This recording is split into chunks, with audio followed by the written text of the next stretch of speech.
સુરત જિલ્લા કોર્ટને બોમ્બથી ઉડાવી દેવાની ધમકી મળ્યા બાદ હવે ભરૂચ જિલ્લા કોર્ટને પણ આવી જ ધમકી મળતા તંત્રમાં હડકંપ મચી ગઈ છે।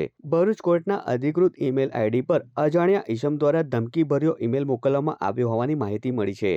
ધમકી મળતાની સાથે જ પોલીસ તંત્ર, બોમ્બ સ્ક્વોડ અને ડોગ સ્ક્વોડને તાત્કાલિક કોર્ટ પરિસરમાં બોલાવવામાં આવ્યા હતા। સુરક્ષાના કારણોસર કોર્ટ સંકુલને ખાલી કરવામાં આવ્યું અને ન્યાયાધીશો, વકીલો તેમજ કોર્ટ સ્ટાફને બહાર કાઢવામાં આવ્યા હતા। બોમ્બ સ્ક્વોડ અને ડોગ સ્ક્વોડ દ્વારા કોર્ટના તમામ રૂમ, પરિસર અને આસપાસના વિસ્તારોમાં સઘન ચેકિંગ હાથ ધરવામાં આવ્યું હતું। પ્રાથમિક તપાસ દરમિયાન કોઈ શંકાસ્પદ વસ્તુ મળી આવી ન હતી।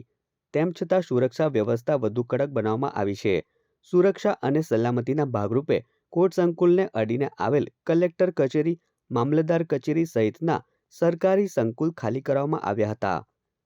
પોલીસ દ્વારા ઈમેલ મોકલનારની ઓળખ મેળવવા સાયબર ક્રાઇમ ટીમને તપાસ સોંપવામાં આવી છે। સમગ્ર મામલે ઉચ્ચ અધિકારીઓ નજર રાખી રહ્યા છે। હાલ કોર્ટ સંકુલમાં પરિસ્થિતિ નિયંત્રણમાં હોવાનું જણાવવામાં આવ્યું છે।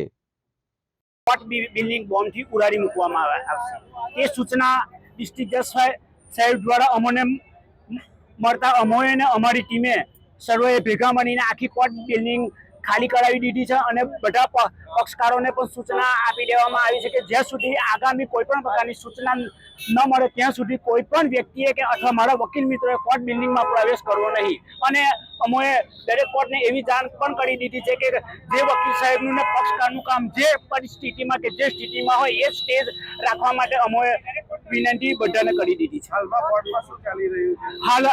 હાલમાં કોર્ટમાં ડીએસપી સાહેબ જાતે આવેલા છે એવી અમને સૂચના મળી છે અને એસઓજીની ટીમ દ્વારા સમગ્ર કોર્ટ બિલ્ડિંગમાં બોમ્બની શોધખોળ ચાલી રહી છે।